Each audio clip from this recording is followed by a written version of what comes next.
오늘의 플러스, 우려와 기대가 교차하고 있는 소득보장제도, 그 효과를 알아봅니다. 연세대 의대 교수이자 홍콩 과기대 경제학과 교수인 김현철 교수 모셨습니다. 어서 오세요. 네, 안녕하세요. 예, 요즘 민생회복 소비 쿠폰 이 지급이 계속 이루어지고 있습니다. 이제 2단계로는 전 국민을 주는 건 아니고 좀 상위 소득자들은 좀 빼고 이렇게 지급하는 형태로 또 지급이 된다고 하는데 이런 현금 지원의 가장 큰 목적은 뭘까요? 일단은 뭐 경기가 굉장히 안 좋아서 유효 수요가 없다. 도대체 사람들이 뭘 살 수가 없는 상황이다. 이랬을 때 가장 먼저 생각할 수 있는 방법이긴 합니다. 우리가 이게 좀 익숙해진 게 코로나 때. 맞아요. 코로나 때 직격탄을 맞으니까 이때는 뭔가 해보자라는 것이 크게 불만이 없고 다들 이건 지금은 한번 해봐야 된다라는 거였고요. 지금 이제 경기가 좀 안 좋긴 하죠. 그래서 지금 이제 이재명 정부에서 요거를 들고 나온 겁니다. 경제학자들 사이에서는 그 설왕설래가 있고 찬성하시는 분들도 있지만 우려를 하시는 분들도 동시에 존재하는 상황입니다. 그럼 쉽게 말해 경기가 너무 안 좋아서 소비가 잘 일어나지 않고 그것 때문에 더 경기가 어려워질 것 같으니 소비의 마중물로 이 돈이라도 일단 빨리 써주십시오 해서 국가가 주는 거잖아요. 그러면 정작 이렇게 하면 소비가 일어나긴 합니까? 그거 굉장히 중요한 질문이고요. 그게 이제 얼마나 일어나는가 이게 이제 정책 효과를 볼 수 있는 가장 중요한 부분이죠. 근데 그 얘기 하기 전에 어떤 분들이 그러니까 어떤 분들은 반대하시는 분들도 있는데 그게 이제 왜 그런지도 알아야 될 것 같습니다. 찬성하시는 분들의 로직도 알아야 되지만 그렇죠. 그래서 찬성하시는 분은 지금 딱 말씀하신 지금 너무나도 보릿고개니까 일단은 돈을 급한 불을 끄자. 급한 불을 좀 끄자. 이제 이런 부분들이 있고요. 근데 반대하시는 분들은 이렇게 보니까 요 급한 불을 끄더라도 그 효과가 굉장히 짧은 거고 결국 이게 이제 나랏빛으로 가는 건데 지금 우리가 나랏빛을 늘릴 때냐 앞으로 고령화가 이렇게 계속 지속될 거고 복지 지출도 더 많이 늘려야 될 텐데 이게 지금 정부 결국 이제 빚으로 해야 되는 건데 이렇게 되면 나중에 진짜 더 힘들 때 그럴 때는 어떻게 할 거냐 이제 이런 싸움인 겁니다. 그러니까 지금이 더 힘들까 미래가 더 힘들까 요거에 대한 트레이드 오프가 존재하는 이런 상황이고요.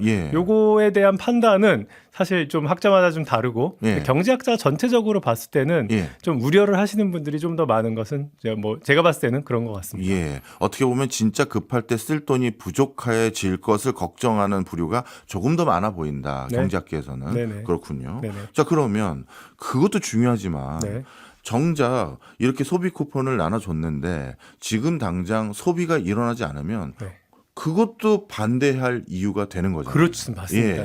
그러면 진짜 궁금한 거. 소비가 진짜 일어납니까? 그래서 맞아요. 아까 질문은 돌아간 거잖아요. 그거를 이제 한계 소비 성향. 그러니까 내 주머니에 100원이 꽂혔을 때 도대체 얼마를 더 쓸 것인가 요거잖아요. 요거를 이제 marginal propensity to consume, 한계 소비 성향이라고 하는데요. 그런데 이게 우리가 지난 코로나 때 이거를 이미 한번 했기 때문에 우리나라 국민들이 한계 소비 성향이 대충 얼마 된다라는 것을 알고 있습니다. 백데이터가 있군요. 그렇죠. 그게 0.24였어요. 그러면 100원 받으면 20원 조금 넘게 쓰는 거예요? 그런 거죠. 그러니까 엄청 많이 쓰는 거 아니죠. 그렇네요. 기대보다 좀 적은데요. 네, 맞습니다. 그런데 이제 이게 어떤 거냐 하면은 조금 이제 설명을 좀 드리면 만약에 내가 외식 쿠폰을 받았다고 쳤을 때 내가 기존에 외식을 한 달에 20만 원을 했는데 외식 쿠폰을 10만 원을 더 받았어요. 근데 어떤 분들은 그 10만 원을 받았으니까 나 이거 더 써야지 이렇게 해갖고 30만 원어치 외식을 하시는 분들도 있을 거고 그냥 상관없어 난 그냥 원래 20만 원 썼으니까 그중에 한 10만 원을 그냥 쿠폰으로 대치해버리고 그냥 20만 원 그대로 유지하시는 분들도 있잖아요. 그렇네요. 그래서 전자는 다 쓰는 분들은 이제 요거를 한계 소비 성향이 1인 거죠. 다 쓰니까. 그렇죠. 그다음에 후자는 한계 소비 성향이 0인 거고 지난번 코로나 때 봤더니 한계 소비 성향이 0.24였던 거고요. 그러니까 10만 원 더 받았지만 원래 20만 원 썼던 분들이 10만 원 더 받았지만 2만 4천 원 더 쓴 거죠. 그래서 22만 4천 원을 썼다. 이게 결론인데 그런데 말이에요. 경제학자들이 이게 다 알고 있는 유명한 사실인데 한계 소비 성향은 집단별로 다른데 저소득층에서 굉장히 많이 높습니다. 그러니까 부유한 분들은요, 예를 들어서 내 소득이 그러니까 고소득층인 거죠. 네. 소득이 예를 들어서 1,000만 원이야. 네. 그런데 10만 원 더 줬어. 네. 이러면 그냥 내 삶에 거의 변화를 일으키지 않는 거죠. 그렇겠네요. 근데 소득이 이제 예를 들어 100만 원이었던 분이 10만 원을 받으면은 네. 그러면 이제 막 소비 패턴의 변화가 있는 거죠, 실제로. 예. 그래서 사실 이게 어느 그룹을 타겟팅 하느냐에 따라서 정책 효과가 달라진다. 그것도 이미 사실은 알고 있는 것입니다. 네. 그러면 또 이제 다 찬성한다. 나도 네. 이거 그 급한 불 끄는데 현금 지금이라도 쓰자는 거 찬성하는데 네. 방금 우리 교수님께서 말씀해 주신 것처럼 네. 소득 수준에 따라서 이 한계 소비 성향 등등의 정책적 효과는 크게 달라진다고 하면 네. 그럼 정작 필요한 사람에게 더 주자. 네. 전 국민 다 주는 거 말고 네. 이런 논란으로까지 그래서 이어진 거 아니겠습니까? 맞습니다. 정확하게 네. 그겁니다. 제가 이번 정부가 들어오기 전에 네. 민주당의 공약이 네. 전 국민한테 다 25만 원 주자였습니다. 네. 제가 그때 굉장히 많이 좀 실망을 하고 이거는 아니다 이렇게 얘기를 한 적이 있어요. 네. 왜 그러냐면 지금 딱 이 결과 때문에 네. 그러니까 저소득층 분들이 MPC가 그 한기 소비 소비량이 더 높아서 정책 효과도 거기서 더 높은 거고 예. 그 다음에 실제로 돈을 더 받아야 되는 분들이 그분들이지. 그렇죠. 뭐 먹고 살만한 분들한테 왜 굳이 다 주냐. 예. 그래서 이제 저는 되게 분명한 반대 의견을 냈었고, 예. 근데 제가 내서 그런 건 아니지만 그 대통령실에서 이번에 이 정책을 이제 변형을 했죠. 예. 바로 그게 이제 오늘 말씀드리는 요건데, 저 대통령실에서 어떻게 했냐면, 그렇게 안 하겠다 우리. 그러니까 상위 10%는 뭐 15만 원만 주고. 그 차상위 계층으로 갈수록 일반 국민들한테는 25만 원이죠. 처음에 예. 15만 원, 그 다음에 10만 원. 네. 그래서 상위 10%에는 15만 원만 주고 끝낸 거고. 네. 그런데 어려운 분들 차상위 계층 기초수급재생자들한테는 40만 원, 50만 원으로 바꿨거든요. 네. 저는 이게 그 당의 정책보다 그 이제 대통령실의 정책이 훨씬 잘 디자인된 것이다라고 판단하고 있습니다. 네. 그 어떻게 보면 굉장히 상식적인 얘기인 것 같은데 네. 더 필요한 사람에게 돈 더 주고 네. 그게 정책적 효과도 있다면 그죠? 네. 자 그런데 또 하나 이제 중요한 이슈가 있을 것 같아요. 정작 코로나 때 생각해 보니까 그 급한 불 끌려고 저희도 현금 지원 다 받았고 그것 때문에 일정 부분은 효과도 분명 있었을 겁니다. 네. 그런데 그 뒤에 엄청난 인플레이션이 야기가 됐단 말이에요. 그래서 이게 인플레이션이 야기되면 어떤 의미에서는 소득 양극화가 더 심해지는 형태로 귀결되는 면도 많거든요. 네. 그럼 이건 정책이 성공한 건가요? 실패한 건가요? 그래서 되게 어렵죠. 이거는 사실은 정확하게 평가하기 어려운 부분이 좀 있는데요. 예. 미국이 인플레이션이 굉장히 세게 왔는데 네. 이게 그때 미국이 코로나 때 이제 돈을 엄청 풀었죠. 예. 그것만의 결과이냐 하면은 예. 꼭 그건 아니죠. 왜냐하면 그때 우크라이나 전쟁도 시작됐고 미중 간의 갈등도 생기면서 공급망도 많이 망가졌고 이래서 이런 것들의 모든 것들의 합이 엄청난 인플레이션으로 다가온 건데 네. 그럼에도 불구하고 인플레이션 유발 효과가 있는 건 또 자명하거든요. 그래서 저는 진짜 하려면은 이거를 너무 큰 돈을 이렇게 이제 그냥 모두에게 뿌리는 것이 아니라 네. 진짜 꼭 필요한 분들한테 그다음에 정책 효과가 많이 날 수 있는 분들한테 가는 것이 너무 상식적이고 당연한 것이다라고 계속 주장하고 이야기를 했었습니다. 네, 그렇죠. 사실 돈을 많이 그러니까 쉽게 얘기해서 유동성을 많이 공급하면 네. 그만큼 돈의 가치는 떨어지는 것이고 당연한 거죠. 그럼 네. 반대로 실물 가치 대표적인 실물인 부동산을 비롯해서 이런 것들에 대한 가격은 상대적으로 올라갈 수밖에 없는 건데 그럼 기존의 자산을 많이 취득한 사람의 상대적 부가 더 커질 수 있는 여지도 분명 존재하니까 진짜 교수님 말씀처럼 그런 의미에서도 네. 전 국민에게 지급하는 것보다는 정말 필요한 사람에게 네. 더 주자. 이런 의미. 무슨 말씀인지 이해했습니다. 네. 자, 그러면 현금 지원이 경기 부양에 얼마나 효과가 있는지 아주 좀 정교하게 계산된 어떤 연구 성과들도 좀 있나요? 그렇죠. 그래서 아까 제가 그 0.24를 말씀드린 부분이요. 네. 그게 이제 고려대 고강혁 교수와 싱가포르 대학의 김성훈 교수가 연구한 건데요. 이게 연구 방법이 재밌습니다. 네. 그러니까 당시에 서울시에서 나온 그 지원금은 서울시에서만 쓸 수 있었고 경기도에 사시는 분들은 경기도에 경기도에서만 쓸 수 있었거든요. 그래서 이제 서울시 카드 데이터를 이제 서울시에서 사용된 카드 데이터를 보는데 여기 거주민이 서울인 경우냐 아니면 경기도 사람들이 서울 와서 쓴 거냐가 구분이 돼요. 네. 그래서 요걸 가지고서 이제 분석을 해봤더니 이제 0.24가 나온 거고요. 네. 그 뒤에 이어서 경기도와 서울이 자체적으로 이제 이 소비 쿠폰을 나눠줍니다. 네. 근데 재밌는 거는요. 서울시는 하위 50%의 타겟을 해서 줬고요. 네. 경기도는 모두에게 다 나눠줬습니다. 모두에게 나눠주면서 지자체별로 돈을 더 얹어줄 수가 있었습니다. 예. 근데 이게 봤더니 그 아까 한계 소비 성향이 0.24였잖아요. 근데 하위 계층으로 갔더니 그게 2배가 넘어가요. 0.6이 넘어갑니다. 예, 0.6이요? 네네. 야. 그러니까 2배 넘는 거죠. 0.24였으니까요. 그러니까요. 네. 그래서 이게 확실히 하위 계층한테 훨씬 더 효과가 있었다는 사실을 이게 이제 경제학자들의 연구로 나온 거고요. 예. 근데 이거는 뭐 제 아내가 그러더라고요. 야, 경제학자들 그거 연구해봐야 알아? 다 아는 건데 뭐 이런. 그래도 해야 됩니다, 여러분. 네, 오해하시면 안 돼요. 직관과 다를 때가 많습니다. 맞습니다. 예. 다를 수도 있으니까 예. 그래도 한번 해봤더니 확실히 다르더라. 뭐 네. 이런 연구 결과들은 사실 이미 많이 나와 있습니다. 네. 사실 정치권은 맥락적인 상황적인 요인들이 있다 보니까 뭘 얘기할 수는 있지만 네. 그거를 또 조금 진짜 사회과학에서 조금 네. 더 정량적이고 과학적으로 한번 검증해 드려야 그분들도 어떻게 보면 입장을 바꿀 수 있는 때로는 명분이 되드릴 수도 있고 맞습니다. 그런 네. 거기 때문에 이거 꼭 필요한 작업입니다.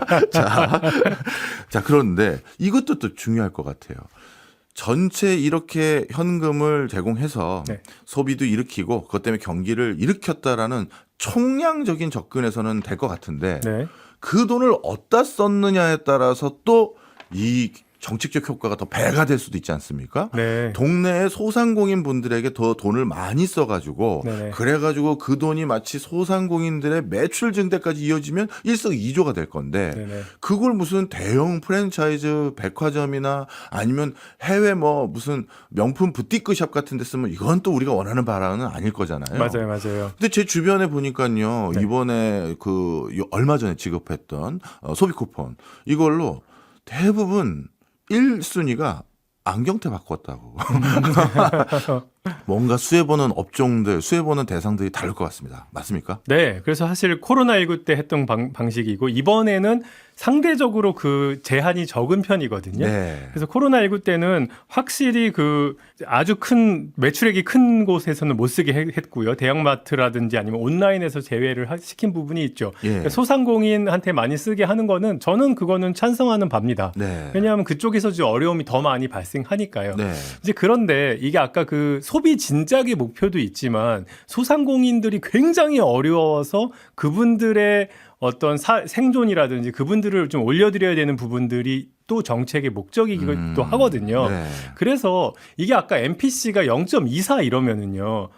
이게 돈을 진짜 많이 썼는데 실제 효과는 낮은 편인 거라서 네. 사실 저는 이제 요것만 하지 말고 요 액수는 좀 많이 줄이고 그러니까 지금 이게 돈 많이 받으셔서 기분 좋잖아요. 15만 원 저도 받았을 때 기분이 좋더라고요. 좋죠. 네. 근데 그 액수는 좀 줄이고 그리고 또 받는 분들 뭐 상위 10%까지 또 굳이 저는 왜 줘야 되는지 모르겠고 네. 그 액수를 차라리 소상공인들이 진짜 어려운 분들이 대출할 수 있다든지 뭐 그런 쪽으로 좀 병행해서 설계했으면 더 좋지 않을까? 뭐 이런 생각을 가지고 있습니다. 네. 그런 것들이 이제는 제도적으로 구현 가능이 아주 쉬워진 거잖아요. 그렇죠. 네. 어차피 디지털적인 방식으로 우리가 대부분 지급을 하다 보니 맞아요. 뭐 업종 코드라든가 이런 걸로 네네. 그렇다면 앞으로 이런 것들은 더 훨씬 더 네. 어떻게 보면 그 현금을 제공했던 게 필요한 매출처로 이어질 수 있도록 할 수 있을 것 같은데 네네. 경제학자들은 이런 데 투여되는 행정 비용이라든가 네. 관리 감독 비용도 다 계산해서 고려하시는 거죠? 사실 맞습니다. 네. 그게 지금 우리나라 복지제도만 해도요. 뭔가 예. 돈을 받으려면은 하루 이상을 씁니다. 근데 본인 시간도 하루 쓰고 공무원 시간도 하루 이상을 그렇네요. 쓰거든요. 예. 근데 그럼에도 불구하고 이번에는 그래도 많은 게 또 자동화가 됐죠. 네. 그래서 막 공무원들이 하루 이상 써야 되고 막 그런 거 아니잖아요. 예. 해보시면은 예, 그냥 금방금방 되긴 예. 되거든요. 근데 이번에 이재명 대통령이 가지고 나왔던 야 복지 신청주의 좀 제발 좀 없애자 이런 얘기 했잖아요. 예, 그렇죠. 말씀하셨는데 저는 완전 그 부분 동감하고요. 예전에 제가 그 코로나19 때는 미국의 홍콩에 살았었어요. 예. 그런데 제가 당시에 아직 미국 학교에 재직 중인데 홍콩에 있었었거든요. 둘 다 학교가 재직 예. 중이었는데 그래서 미국에 그 당시에 홍콩에 있는 저한테 미국에서 제 소득 무슨 뭐 전화를 한 게 아니라 그냥 너 우리 수혜자인 게 분명하니까 너의 통장으로 오늘 얼마를 쏴줄게. 이렇게 그냥 전 묻지도 그러니까 제가 신청하지 않은 절차 없이 바로 돈을 받았거든요. 근데 이게 사실 많이 간소화됐다고 하는데도 우리나라는 아직도 그런 절차들이 많이 남아 있는 것은 이 정말 우리가 IT 강국이고 이 정말 디지털 대한민국 1등이라고 그러는데 왜 아직도 왜 그래야 되는지. 근데 이게 더 문제 뭐냐면 어렵고 힘든 분들, 노인분들, 진짜 필요한 분들이 제일 고생하거든요. 그렇죠. 그래서 저는 그거는 좀 어떻게 좀 해결 좀 봤으면 좋겠다. 네. 늘 생각합니다. 알겠습니다. 자, 그다음에 또 일각에서는 아예 이런 제안을 하시는 분들도 계시더라고요. 아니 지금 소상공인들이 얼마나 어려운지 알면 이런 정책 못한다. 차라리 우리 서민들의 대표적인 지탱을 해주는 업종인 소상공인 이분들에게 이 재원으로 장기 무이자 대출 그냥 달라는 거 아니라 대출을 해달라. 대신 네네. 무이자로 장기로 대출을 해주면 내가 어떻게든 다시 갚겠다. 네. 이런 제안을 하시는 분들도 또 많아요. 그러면 그게 더 효과적이지 않겠느냐. 이건 어떻게 보세요? 아까 제가 잠깐 이제 말씀드렸는데 뭐 무이자까지는 모르겠지만 저리 대출 필요가 있다고 생각하고요. 네. 이것도 이제 모럴 하자드 그러니까 그냥 아무나 막 받게 하면 안 되고요. 진짜 나는 잘 될 것 같은데 지금 보릿고개를 넘은 분들이 그걸 잘 넘어갈 수 있도록 도와드려야 되는 부분이죠. 그러니까 궁극적으로 망할 자영업은요, 막 그거를 이렇게 막 생명을 억지로 늘려놓는 게 그렇게 또 좋은지는 잘 모르겠지만 이 보릿고개를 넘어가면 잘 될 자영업자들은 그거 잘 될 수 있고 도와드려야 되는 부분이 있거든요. 근데 굉장히 흥미롭게도 경제학자들이 많이 연구를 해보니까 이게 정부가 뭐 나서서 막 이렇게 하는 게 아니라 자기 스스로 되게 잘 알아요. 나 이거 지금 나는 잘 될 것 같은데 누가 제일 잘 알아요? 본인 스스로 알기 때문에 저리 대출이 본인이 결정하게 하는 것. 그거는 저는 좀 필요하다고 생각하고 이번 이런 민생회복 소비 쿠폰에 개인한테 가는 액수를 좀 줄이더라도 그쪽으로 가는 것들이 좀 같이 병행됐으면 좋겠다는 생각을 들고요. 네. 사실 제가 좀 더 말씀드릴 수 있는 것 중에 하나는요.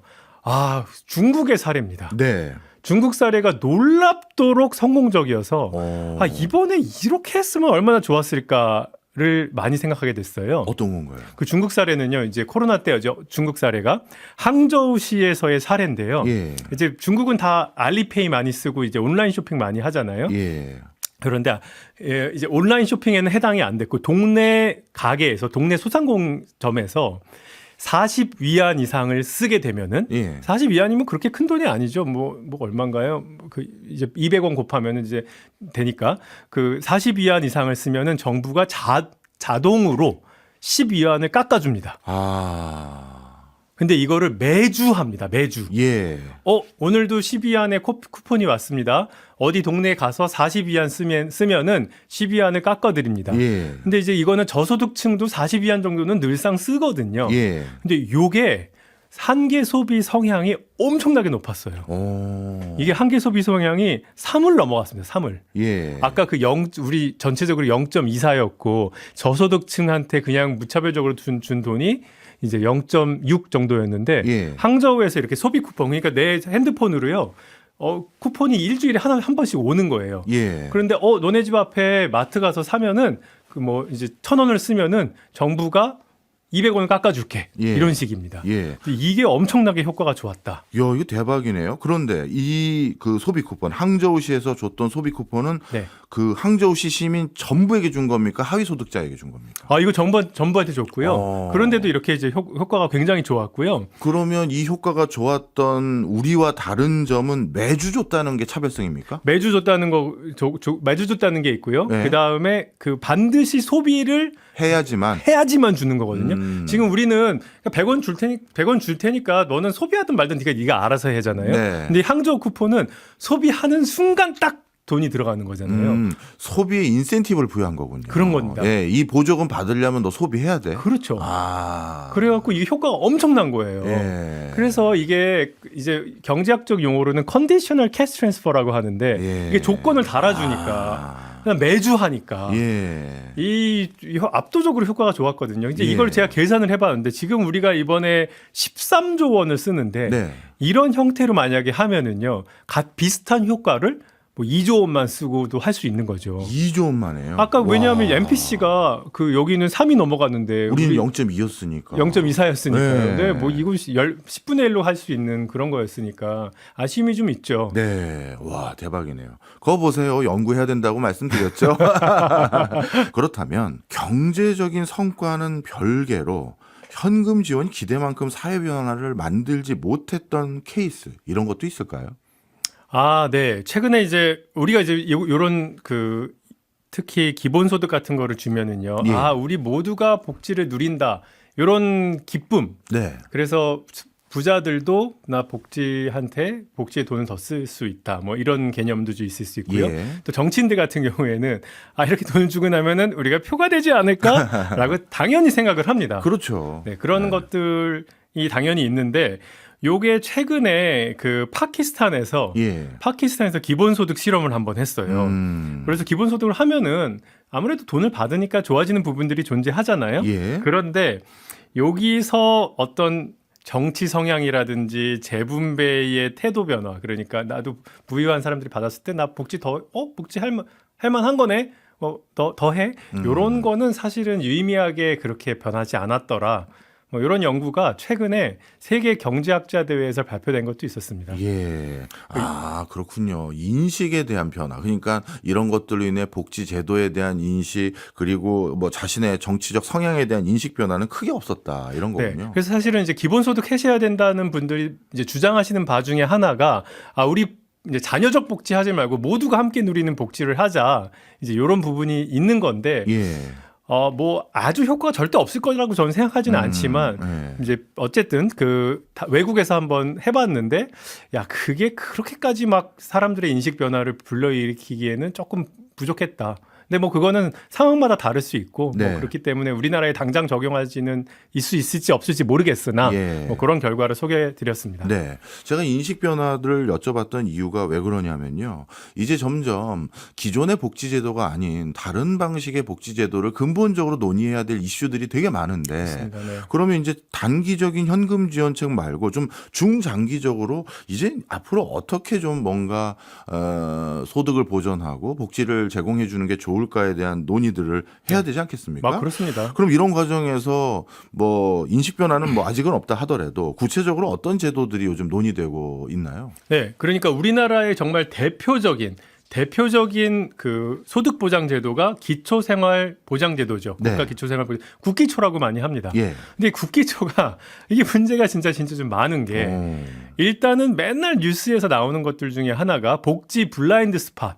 내가 진짜 필요하고 아프고 힘들고 죽어가는 상황인데 정작 그때 국가는 뭘 하지? 도와주지 않았고 찾아내지 못했고 이런 부분이 굉장히 크고요.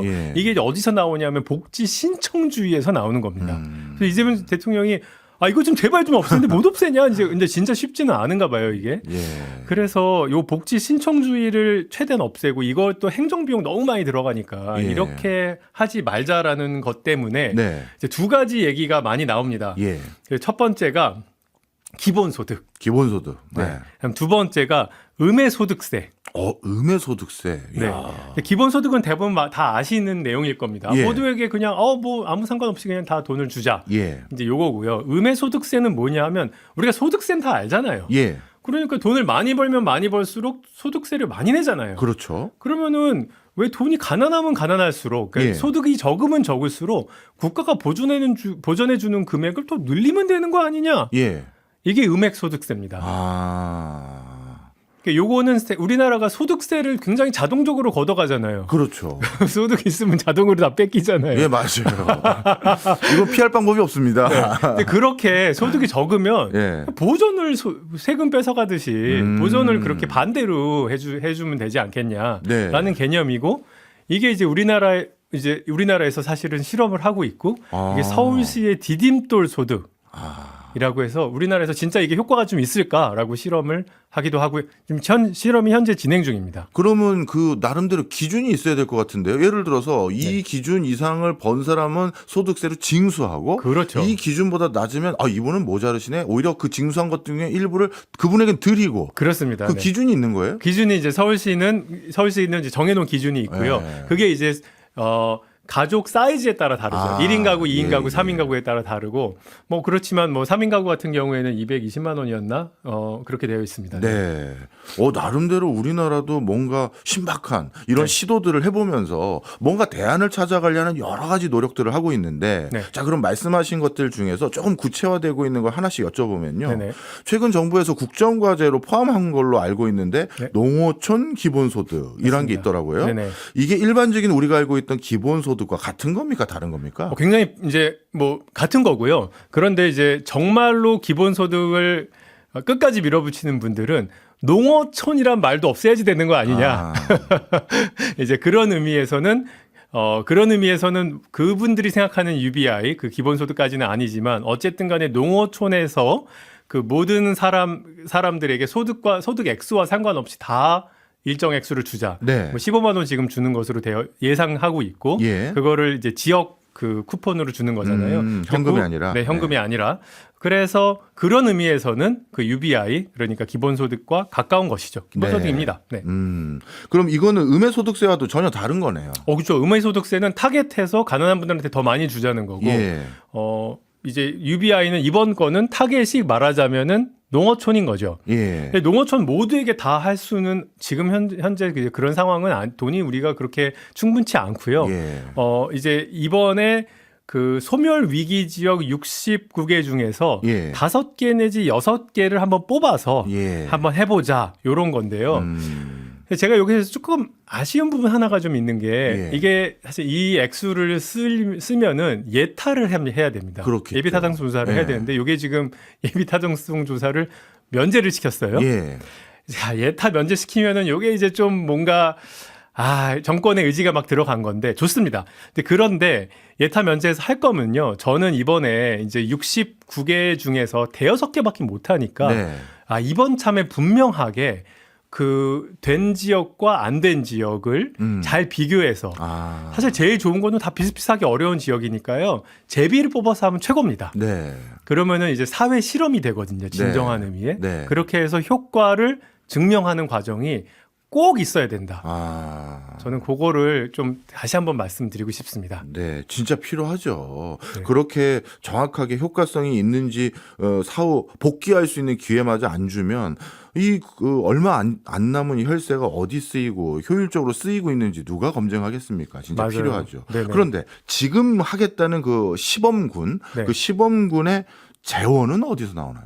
재원이 이제 그 국비 더하기 지방비죠. 예. 그러니까 지방에서 사실 쉽지 않으니까 이거 우리 돈 없는데 이렇게 하실 수 있는 여지가 있어서 예. 뭐 그런 것까지 그런 것까지 다 생각한다면은 참 우리가 정말 정책 효과를 증명하고 그리고 나서 또 확대를 하더라도 그때 돼서 확대해야 된다고 생각을 하고요. 네. 여기에서 저는 되게 유심히 살펴봐야 될 게 부분이 뭐냐면 미국도 기본소득 실험을 했단 말이에요. 최근에. 근데 누가 했냐면요. 예. 샘 올트만. 예. 그러니까 오픈 AI의 그 사장님이 예. 미국에서 나는 이거 기본소득 해야 될 것 같은데라고 생각을 하셔갖고 예. 사장님이 돈을 다 내셨어요. 좋습니다. 이런 거 참. 네, 아주 훌륭한 사장님입니다. 예. 이제 그분이 미국에서 그 농어촌 지역, 준도시 지역, 도시 지역에서 네. 전부 다 일부러 그렇게 골라 잡아갖고 네. 한 달에 그것도 작은 액수가 아니라 1,000불. 오. 1,000불을 주는 기본소득 실험을 했어요. 예. 이 결과가 지난 8월에 대한민국에서 발표가 됐습니다. 아, 그래요? 네. 그리고 대한민국에서 어떤 일이 있었냐면 세계 경제학자 대회라고 예. 경제학자 대회 올림픽입니다. 예. 요거를 이제 4년, 5년마다 한 번씩 하는데 이게 하필이면 또 한국에서 열렸어요. 그래서 뭐가 발표됐냐? 샘 올트만 형님의 네. 그 사장님의 기본소득 실험. 네. 그다음에 서울시의 그 디딤돌 소득 실험. 네. 그리고 아까 제가 잠깐 말씀드린 그 파키스탄의 기본소득 실험. 네. 요거 세 개가 동시에 발표가 되고 그게 효과가 어떠냐라고 학자들끼리 논의하는 네. 그런 테이블이 있었습니다. 네. 저도 이제 거기 서울시 거에 참여를 하고 있어서 네. 저도 함께 있었는데요. 네. 샘 올트만 실험의 결과를 좀 말씀드리면요. 예. 이 결과가 전부 다 이제 기본적으로는 복지를 주면요. 예. 사람들의 노동 공급이 줄어요. 그러니까 사실 생각해 보면은 진짜 200만 원, 300만 원 벌기 위해서 힘겹게 회사 다니고 있는데 갑자기 어느 날부터 150만 원 그냥 줄게. 그러면 교통비 안 써도 되고 막 그러니까 예. 좀 이렇게 억지로 회사 다니는 분들은 나 안 다니면 되겠네 이 생각을 한다는 거죠. 근데 이제 요게 노동 공급이 그렇게 주는 거는 좀 문제 있지 않냐라고 생각할 수도 있지만 어떤 때는요. 폐지 줍는 노인이 나 이제 더 이상 폐지 줍지 않아도 돼. 이렇게 생각할 수 있고 이렇게 되거든요. 예. 그러니까 어떤 노동 공급을 줄이냐가 사실 관건이고. 그렇겠죠. 그러니까 어쨌든 간에 노동 공급은 주는데 예. 그런데 사람의 행복감. 예. 행복감은 올라갑니다. 저도 쿠폰 받으니까 기분은 좋아져요. 예. 근데 사람들이 행복감 올라가는데요. 요게 얼마나 오래 갈 것 같으세요? 저 솔직히 그 쿠폰 쓰고 난 다음에 새 제품 착용해보고 그 다음에는 사라졌어요. 요즘 사라지잖아요. 맞아요. 그리고 되게 흥미롭게도요. 한 달에 100만 원씩 줘도요. 예. 처음에는 되게 좋은데 예. 이게 쭉 이어가면요. 사람이 행복도와 그 정신적 스트레스가요. 원점 복귀하는 현상이 있어요. 이걸 이제 경제학적 용어로는 헤도닉 어댑테이션이라고 하는데요. 예. 그래서 사실 이 그 현금 정책이 다 좋아졌다가 다시 그 기분 좋아졌다가 없어지는데 이 모든 효과는 다 어디에서만 나오냐 하면 저소득층에서만 나왔다라는 게 샘 올트만의 결과예요. 그러면 고소득층은 일에 대한 그 계속 근무하고자 하는 의지 이런 것도 변화가 없고 네. 정서적인 부분에서의 만족감 변화도 그냥 다 없어요. 없고.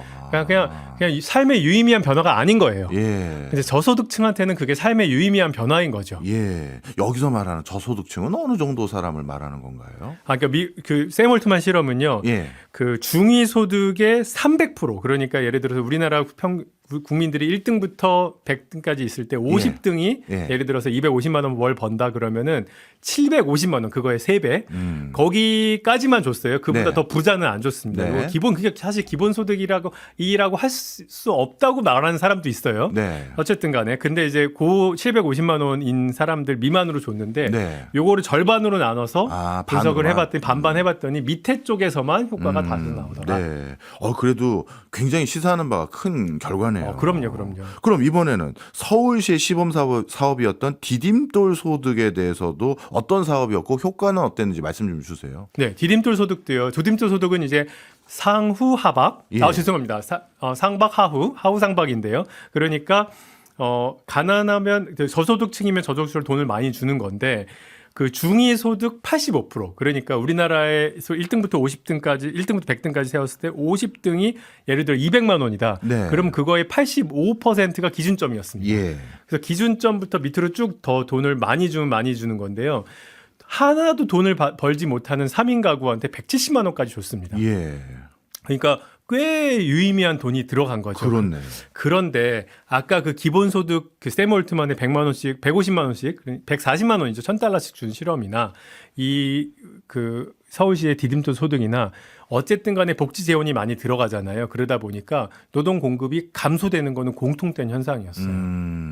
공통된 현상이었고 그리고 정신 건강이 저소득층한테 좋아졌다가 그것도 또 사라져요. 그거 사라지는 것도 똑같아. 예. 그러니까 이 복지 제도가 늘리면은 비슷한 형국입니다. 결국은. 예. 그런데 제가 아까도 말씀드렸듯이 어떤 노동을 줄이냐가 중요한 거죠. 예. 그러니까 진짜 어려운 분들이 폐지 줍는 노동이라든지 그냥 마지못해 하는 노동들이 있거든요. 예, 그렇죠. 그다음에 좀 그냥 돈 주기 싫으니까 뭐 지자체에서 이렇게 뭐 청소 부탁드리고서 이렇게 하는 그런 노동 같은 경우에는 예. 뭐 안 하고 싶은 사람은 안 해도 된다고 저는 생각을 하거든요. 그래서 그런 분들한테 이제 돈을 드렸을 때 예. 그런 노동이 줄어드는 거는 저는 오케이, 그건 괜찮다고 생각하고요. 결과가 근데 비슷한데 예. 그런데 이 현금 지원 정책이 이 노동 공급만 중요한 거냐 그게 아니라 어쨌든 간에 소득 보존하는 게 중요하잖아요. 네. 그거는 저소득층한테 집중하는 것이 맞다. 당연히 훨씬 더 좋더라. 네. 그래서 결과적인 부분들은 좀 다시 노동 공급비 부분은 비슷하지만 내 소비 패턴을 변화라는 것은 예. 저소득층한테 집중하는 것이 훨씬 더 낫더라라는 네. 것이 결론입니다. 네. 아마 기본소득에 대해서 다양한 의견들 가지고 계신 분들이야 많겠죠. 하지만 저소득층을 지원해야 된다라는 그 첫 번째 당위성에는 아무도 사실 의심은 안 할 겁니다.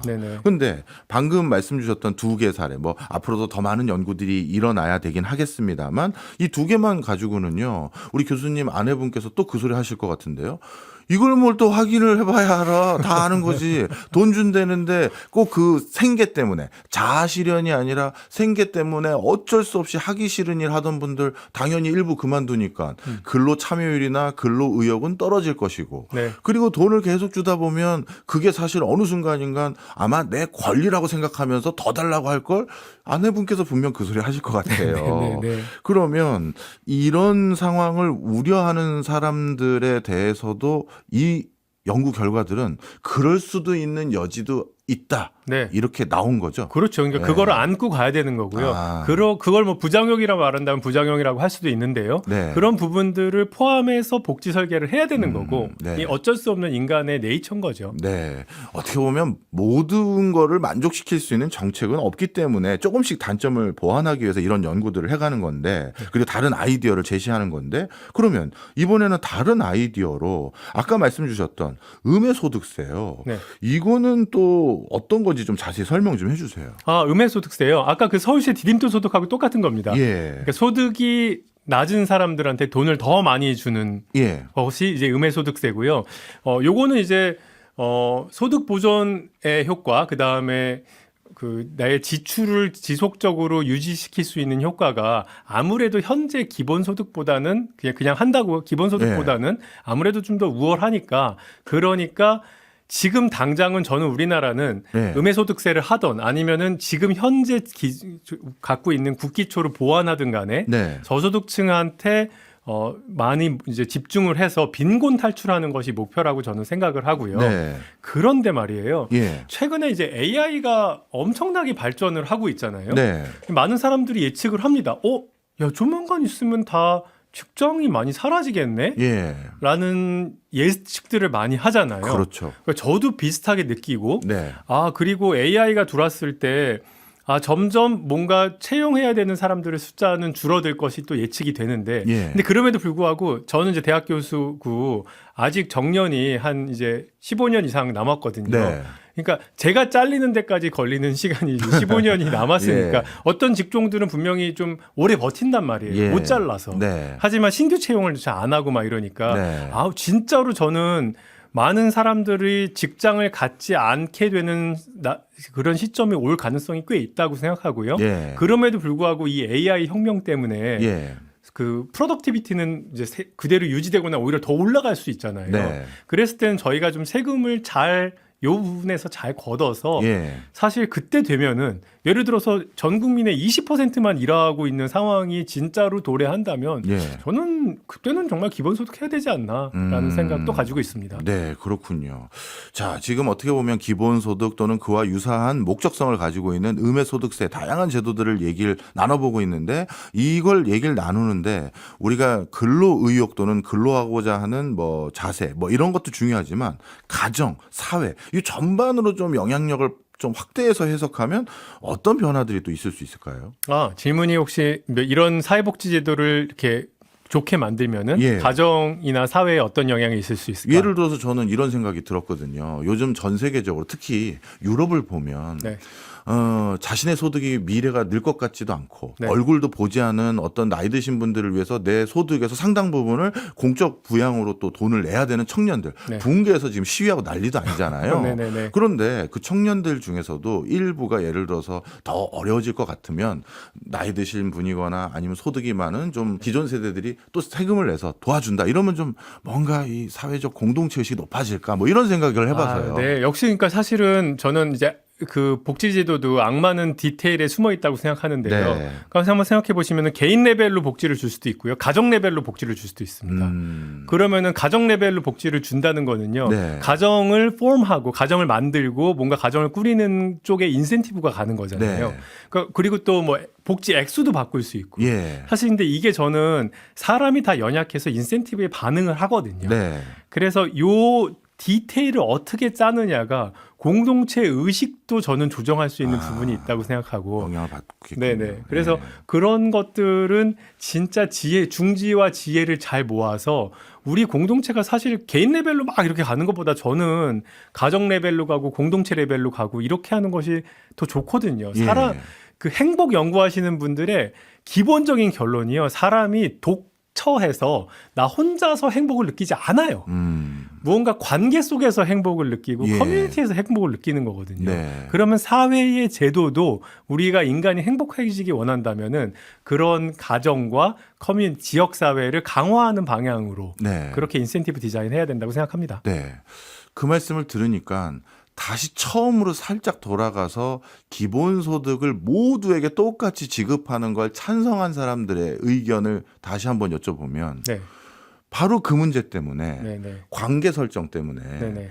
누구는 기본소득을 주는 대상자 누구는 기본소득을 주지 않는 대상자로 구획을 지어버리면 네네. 기본소득을 받지 않는 사람들은 기본소득을 받는 사람들에게 네. 니들 내가 낸 세금으로 내가 지원한 걸로 살잖아 하면서 네네. 더 갈등의 골을 늘리는 게 아니냐. 그렇게 말씀하시는 분들이 있죠. 예. 네, 그래서 공동체 의식을 함양할 때는 기본소득 모두에게 복지를 주는 것이 좋다라고 주장하시는 분도 있어요. 네. 저는 그 부분이 뭐 일리가 아예 없는 거 아니라고 생각하고요. 저는 그래서 현물 서비스 같은 경우에는 네. 예를 들어 롱텀 케어 우리 저희 장기요양보험제도라든지 뭐 의료 같은 경우는 다 현물 서비스잖아요. 네. 그런데 이런 현물 서비스가 누구에게나 그 권리는 그러니까 내가 아팠을 때 누구든지 아팠을 때 제공할 수 있게 되는 거고요. 돈도요, 내가 사업에 실패할 수 있는 거잖아요. 네. 그렇게 했을 때 내가 사회에서 뭔가 낙오되지 않는다라는 그런 의식을 주어지는 게 더 중요하지, 꼭 그거를 또 때문에 지금 가뜩이나 우리가 예산이 부족한 현실에서 그런 아직 완벽하게 검증되지 않는 공동체 의식 그 함양 때문에 좀 부족한 재원을 이렇게 쭉 다 쓰는 거에 대해서는 좀 우려가 있는 그러니까 꼭 효율적이지는 않겠냐라는 생각을 가지고 있습니다. 저도 비슷한 생각입니다. 너무 많은 예산이 들고 일회성인 것보다는 지속 가능해야 사회 안전망이 될 텐데 네. 기본소득이 네네. 그런 부분에서는 누구도 재원해서 대답을 못 주고 있는 상황이니 네. 차라리 진짜 말씀 주신 것처럼 선별적으로 누구에게 주는데 누구에게 줬는지 모르는 네. 지금 얼마나 비대면 환경이 좋아졌습니까? 그러니까요. 네. 그런 방법들도 더 같이 고민해 보면 좋지 않을까 이런 생각을 가져봅니다. AI 시대에 지금 당장의 어떤 위기 극복뿐만 아니라 앞으로를 내다보기 위해서도 정말 중요한 연구들이 아닌가 이렇게 생각이 들고 우리나라에도 김현철 교수님이 있어서 다행입니다. 지금까지 연세대 의대 교수이자 홍콩 과기대 경제학과 교수였습니다. 김현철 교수님 감사합니다. 감사합니다.